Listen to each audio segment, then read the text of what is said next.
এবার দ্বিগুণ ভাড়া নেবে এক ক্যাব সংস্থাগুলি।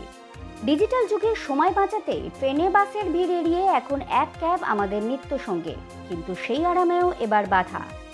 এক ক্যাব ধরে নিমেষে অফিস যাওয়ার দিন প্রায় শেষ। এখন থেকে ব্যস্ত সময় এক ক্যাব সংস্থাগুলি আপনার থেকে দাবি করতে পারে নির্ধারিত মূল্যের দ্বিগুণ ভাড়া।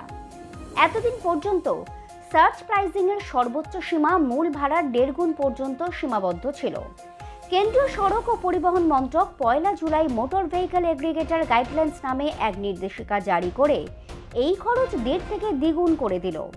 নির্দেশিকায় বলা হয়েছে, দিনের বাকি সময়ে মূল ভাড়ার সর্বনিম্ন 50% দাবি করা যাবে। তবে কোনো নির্দিষ্ট রুটে মূল ভাড়া কত হবে সেটা নির্ধারণ করবে রাজ্য সরকার।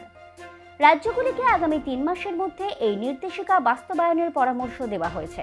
এর পাশাপাশি এবার থেকে বুকিং এর পর বৈধ কারণ ছাড়া রাইড বাতিল করলে ভাড়ার 10% জরিমানা দিতে হবে চালক ও যাত্রীদের।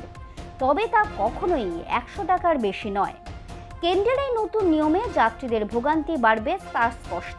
এখন প্রশ্ন উঠছে, চালকদের জন্য সুবিচার করতে গিয়ে যাত্রীদের পকেটে চাপ বাড়ানোর সিদ্ধান্তটা কি আদৌ যুক্তিযুক্ত?